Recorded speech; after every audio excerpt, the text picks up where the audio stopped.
니콜라 관련 투자 소식입니다. 힌덴버그 설립자 앤더슨은 누구? 니콜라 공격하는 이유는? 월스트리트 저널에 따르면 제2의 테슬라로 시장에서 주목받아온 니콜라의 주가를 단번에 폭락시킨 힌덴버그 리서치의 네이선 앤더슨은 2017년부터 기업에 대한 부정적 보고서를 쓰기 시작한 힌덴버그 리서치를 설립했다. 회사 직원은 5명이 전부다. 앤더슨은 지난 12일 67페이지짜리 보고서로 니콜라의 주가를 곧바로 50%가량 떨어뜨렸다. 앤더슨은 보고서에서 니콜라는 수십 가지 거짓말로 이뤄진 사기업체라며 회사가 거짓말로 대형 자동차 회사들과 파트너십을 맺어왔다고 주장했다. 미 증권거래위원회와 미 법무부가 보고서에 제기된 의혹을 살펴보기 위한 조사에 착수했고, 니콜라 창업자이자 최고 경영자인 트레버 밀턴은 이번 논란으로 이사회 의장에서 사인했다. 니콜라 대변인은 힌덴버그의 보고서는 투자자들에게 부정적 인상이나 부정적 영향을 주기 위한 목적으로 만들어진 것이라며, 힌덴버그는 공매도 투자자로 주가 하락으로 이익을 보기 위해 이 같은 허위 사실을 퍼뜨렸다고 주장했다. 그러나 앤더슨은 이번 스토리는 아직 끝나지 않았다고 말해 니콜라에 대한 부정적 뉴스가 더 나올 것을 시사했다. 그는 니콜라에 투자한 투자자와 경영진, 대기업들의 실사에 대한 새로운 의문을 제기할 수 있다고 말했다. 힌덴버그는 공매도 투자자다. 주가 하락 시 이익이 발생하는 투자 방식으로 돈을 버는 회사다. 앤더슨은 이번 보고서가 나오기 직전 소송에 시달리고 파산에 직면한 상태였던 터라 이번 보고서 덕에 큰 이익을 냈을 것으로 추정된다. 니콜라의 주가 상승과 폭락 과정은 1990년대 말 상황을 상기시켰다. 당시에도 많은 기술 기업들이 매출이 발생하지 않은 상태에서 장밋빛 전망만을 쏟아내며 주가를 띄운 적이 있다. 이후 많은 기업이 2000년 봄에 고꾸라졌다. 지난 6월 니콜라는 이른바 역합병 방식으로 나스닥에 상장했다. 전기차에 대한 기대감이 커지던 시점에 등장한 니콜라의 투자자들은 맹목적으로 투자했고, 미국 자동차 업체 제너럴 모터스와의 전략적 파트너십 체결 소식은 주가에 기름을 부었다. 니콜라는 단 한 대의 차량도 만들어내지 않은 상태에서 포드의 시가총액을 한때 앞지르기도 했다. 그러나 앤더슨의 보고서로 니콜라의 시가총액은 이달 초 최대 300억 달러 수준에서 110억 달러를 밑도는 수준으로 추락했다. 헤지펀드 퀸트 에센셜 캐피털 매니지먼트의 가브리엘 그레고는 이 모든 것이 그 보고서 때문에 일어나고 있다고 말했다. 그는 회사가 힌덴버그 리서치 보고서를 읽은 후 니콜라의 숏포지션을 구축했다고 말했다. 앤더슨은 코네티컷 대학에서 국제 비즈니스를 전공했으며 이후 데이터 전문업체 팩트셋 리서치에서 대형 투자 회사들과 일한 경력이 있다. 앤더슨은 그곳에서 많은 투자자가 아주 평범한 분석 즉 관행적 분석을 하고 있다는 것을 깨닫고 생각을 바꾸기 시작했다고 말했다. 그는 이후 고액 자산가들의 투자를 담당하는 회사에 합류해 유망한 투자처를 찾거나 문제가 있는 투자 수단을 구별해내는 일을 맡았다. 2014년부터 앤더슨은 의심스러운 투자 회사들을 발굴하기 위해 생각이 비슷한 사람들로 구성된 네트워크를 구축했다. 이후 정부로부터 보상을 기대하며 내부 고발 민원을 제기하기도 했다. 이러한 전략은 통상 오랜 시간과 힘든 과정을 수반한다. 설사 내부 고발이 성공하더라도 보상을 받는데 수년이 걸릴 수 있기 때문이다. 앤더슨은 상장된 기업보다 투자 기업들이 사기를 저지를 가능성이 크다고 봤으며 한 공기업이 그의 사기 조사로 쓰러지는 것을 본 후 방향을 바꿔 힌덴버그를 출범시켰다. 불법적인 행동이나 사기를 저지르는 기업을 찾아내 숏배팅에 본격적으로 나서기로 한 것이다. 그는 보고서를 팔지 않는다. 대신 자신의 보고서로 숏배팅에 나설 파트너를 구할 뿐이다. 앤더슨은 2017년 사모펀드 캐탈리스트 캐피털에 대한 보고서로 캐탈리스트와 캘리더스 캐피털로부터 소송을 당하기도 했으며 캐나다 광산업체 뉴퍼시픽 메탈에 대해서는 문제를 제기했다가 오히려 주가가 올라 손해를 보기도 했다. 뉴퍼시픽 메탈의 주가는 은각상승으로 올라 보고서의 문제 제기가 통하지 않았다.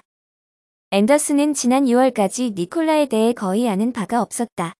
하지만 니콜라 전 사업 파트너와 회사에 대해 잘 아는 또 다른 관계자로부터 회사와 관련한 문자 메시지, 이메일, 전직 직원들의 대화 내용 등을 공유한 이후 회사의 운영 방식에 의문을 제기하기 시작했다.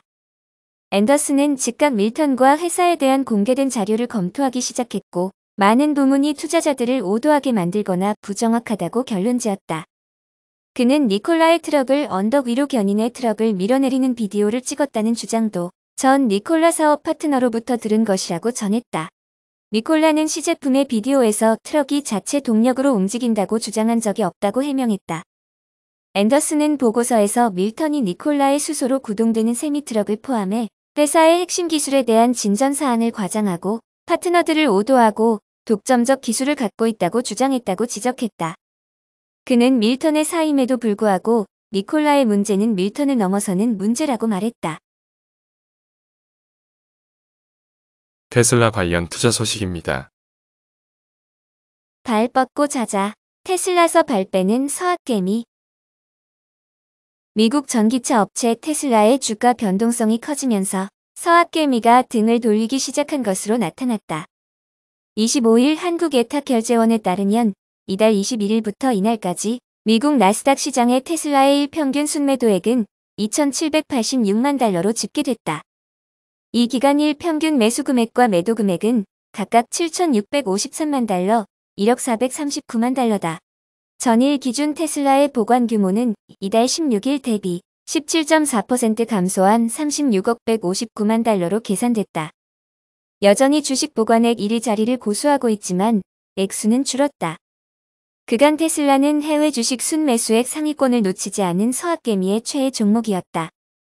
이달 초 테슬라가 스탠더드 앤드 푸어스 500 지수 편입에 실패하고 일본 소프트뱅크의 빅테크 기업에 대한 40억 달러대 콜옵션 매수로 고평가 우려가 나올 때도 국내 투자자는 저가 매수 기회로 여기며 줄기차게 매수 행렬을 펼쳐왔다. 실제 국내 투자자는 첫째 주, 둘째 주, 셋째 주에도 매수세를 보였다.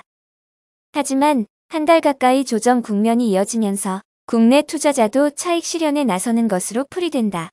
23일 테슬라는 387.79달러의 마감의 액면 분할 이후 18.37% 내렸다.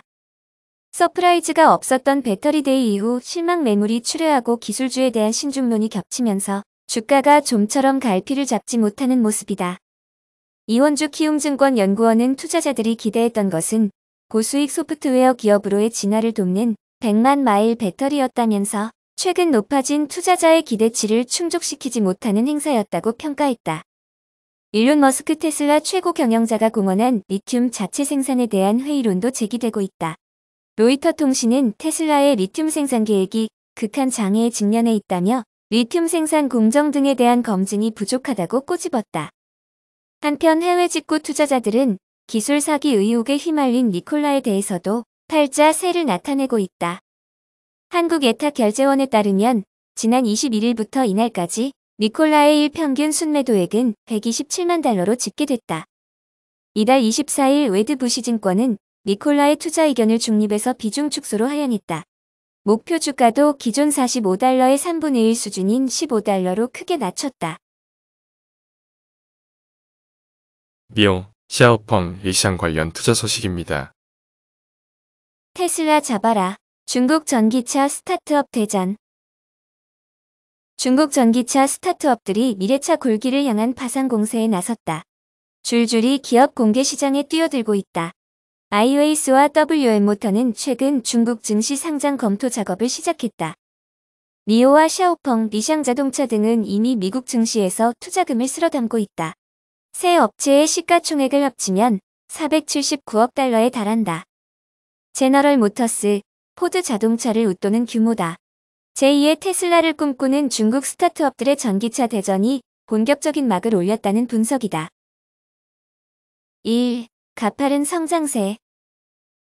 푸치앙 아이웨이스 공동 창립자는 25일 로이터 통신과의 인터뷰에서 니오와 샤오펑, 리샹 등 미국 증시 상장에 성공한 경쟁사들을 보고 자신감을 얻었다며 우리는 중국 증시에 상장할 계획이라고 말했다.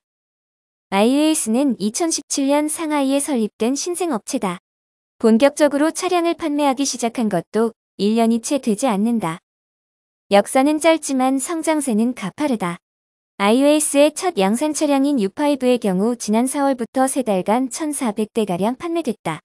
신종 코로나 바이러스 감염증이 한창인 시기였음에도 판매가 크게 늘었다는 게 회사 측 설명이다. 지난 6월엔 유럽 수출도 시작했다. 후 공동 창립자는 1년 안에 중국 1만 대, 유럽 3,000대 판매를 달성할 수 있을 것이라며 독일, 벨기에, 프랑스, 스위스 등으로 사업 영역을 넓힐 것이라고 강조했다.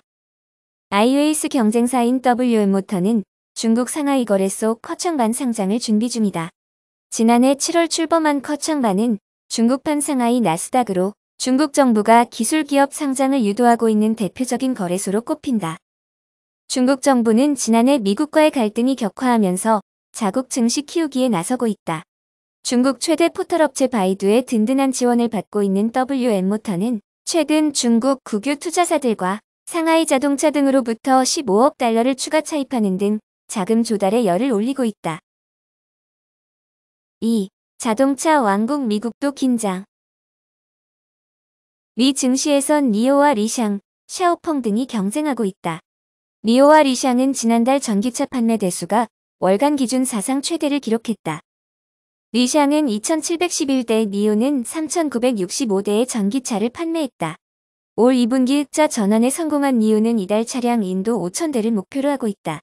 샤오펑은 지난달 뉴욕증권거래소 IPO를 통해 15억 달러를 조달하는 데 성공하며 주목받았다.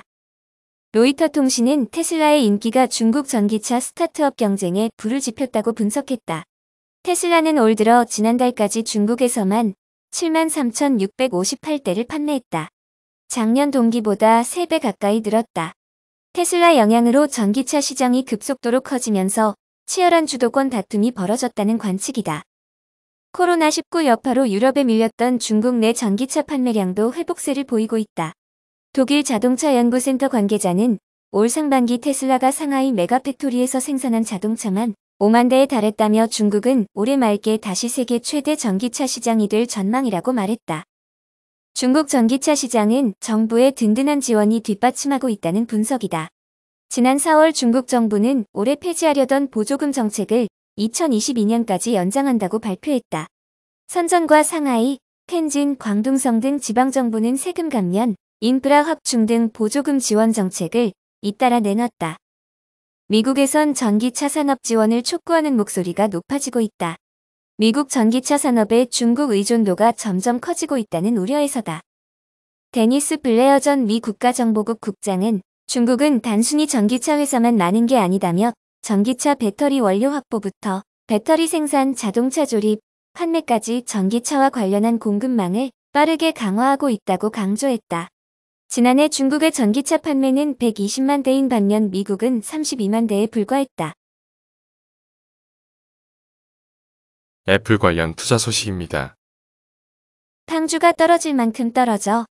이젠 애플 주식 사라. 이달 들어 나스닥 지수가 큰 폭으로 떨어지면서 미국 증시에 대한 비관론이 커지는 가운데 빅테크 주가가 두드러지게 급락세를 보인 만큼 이젠 주가 반등을 기대하며 애플 등 주식 매수에 나설 시점이 됐다는 월가의 분석이 심심치 않게 나오고 있다. 특히 5세대 사이클을 타고 애플 주가가 상승세를 탈 것이란 전망이 많다. 1. 트럼프, 증시 하락세 원치 않아. 미 경제 매체 CNBC의 간판 앵커인 짐 크레이머는 투자자들에게 빅테크들의 이달 주가 하락을 매수 기회로 활용할 것을 권했다. 애플, 아마존, 페이스북, 넷플릭스, 구글 등 빅테크를 일컫는 팽의 주가가 이날 오전 반등에 나섰지만 이날 주가를 이달 초 최고치와 비교하면 모두 두 자릿수 하락세를 보인 상태다. 크레이머는 너무 많이 팔렸다고 생각한다면서 최고치보다 20에서 30%포인트 낮은 주식을 고를 수 있다고 강조했다. 크레이머는 특히 애플 주가에 대한 강한 기대감을 드러냈다. 그는 곧 5G 세상이 온다. 이는 거대한 새로운 사이클이라고 설명했다. 애플의 첫 5G 스마트폰인 아이폰 12는 다음 달 13일 공개되고 16일부터 사전 예약 판매에 들어간다고 미국 정보기술 매체 애플인사이더가 보도한 바 있다.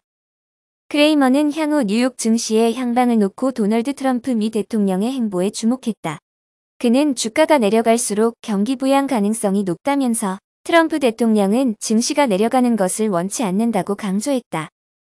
미국 추가 경기 부양책을 놓고 불확실성이 여전하지만 월가의 반등을 미국 경제에 대한 긍정적인 신호로 내세워온 트럼프 대통령이 이번에도 깜짝 카드를 꺼낼 수 있다는 얘기다. 2. 6월 장세와 달리 가치주 쏠림세 없어. 기술주의 하락에도 불구하고 가치주로 자금이 쏠리지 않는 것도 빅테크 반등을 기대할 수 있는 요인이다.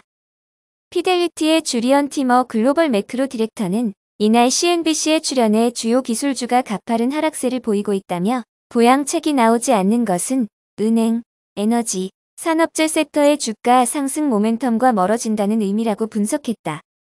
지난 6월 증시가 8% 떨어졌을 당시만 해도 업종 간 순환이 나타나며 팽 주식들에 쏠렸던 자금이 다른 업종으로 이동했지만 이달 장세에선 그런 상황이 아니라는 것이다.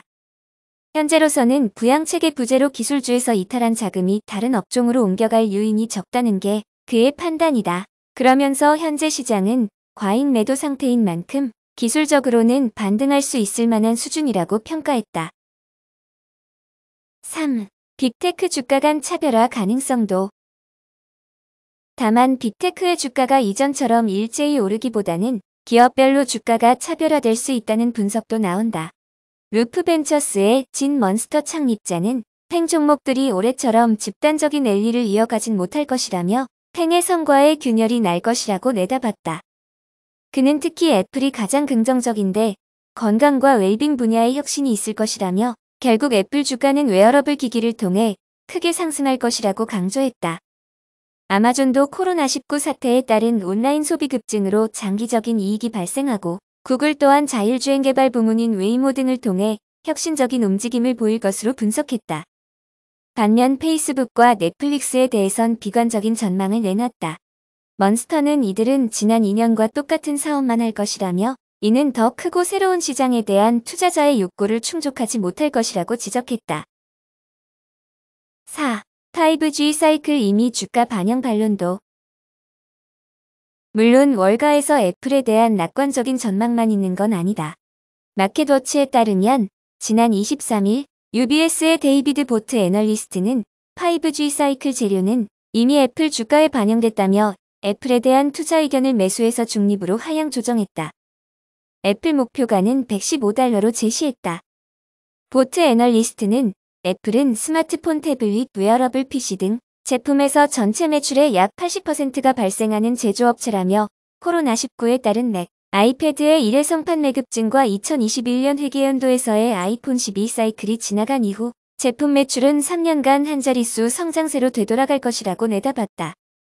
반면 지난 22일 시티그룹은 애플의 웨어러블 사업에 대한 전망을 긍정적으로 평가하면서 목표 주가를 $112.25에서 $125로 상향했다.